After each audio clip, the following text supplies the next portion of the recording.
இப்ப நீங்க பார்த்துட்டு இருக்க இந்த பிக்சர் எடுக்கிறதுக்கு ஒரு போட்டோகிராஃபர் தேவையில்ல, லைட் மேன் தேவையில்ல, மேக்கப் ஆர்டிஸ்ட் தேவையில்ல. இன்ஃபாக்ட் யாருமே தேவையில்ல.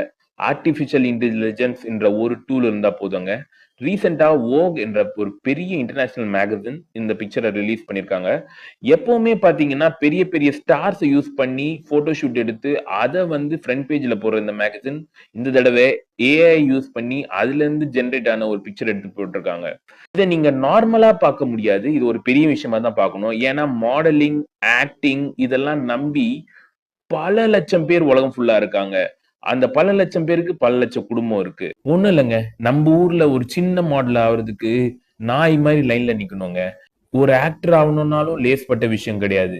வடபழனி, கோடம்பாக்கத்துலலாம் எத்தன பேர் லைன்ல எவ்வளோ பெரிய கியூல நிக்கிறாங்க நீங்க பார்க்காத விஷயம் கிடையாது. சோ இந்த ஏஐன்றத நம்ம சாதாரணமா எடுத்துக்க முடியாது. இன்ஃபாக்ட் நம்ம இந்தியன் இண்டஸ்ட்ரிக்குள்ளயும் நெறைய படங்கள்ல இப்ப யூஸ் பண்ண ஆரம்பிச்சுட்டாங்க. இன்ஃபாக்ட் பார்த்தீங்கன்னா, 10 வருஷத்துக்கு முன்னாடி வந்த ரஞ்சனா படத்த திரும்பி வந்து அந்த டைரக்டர் வந்து கிளைமாக்ஸ் வந்து நாங்க ஏஐ மூலியமா திரும்பி ரீஷூட் பண்ண போறோம். ஹேப்பி எண்டிங் தரப் போறோம்னு சொல்லியிருக்காரு. சோ ஒரு கிளைமாக்ஸே பார்த்தீங்கன்னா, ஏஐ வச்சு பண்ணிடுறாங்க. இன்னும் கொஞ்ச நாள்ல சினிமான்ற தொழில் தான் எனக்கு வந்து தொழில். அது மூலியமா தான் நான் பணம் சம்பாரிக்க முடியும் அப்படின்னு நெனைக்கிறவங்க, கொஞ்சம் கொஞ்சமா மாறி அந்த நிலை மாறப்போகுதுன்னு நான் நெனைக்கிறேங்க. உங்களோட பெர்சனல் ஒப்பீனியன் என்னன்றது கமெண்ட்ஸ்ல சொல்லுங்க.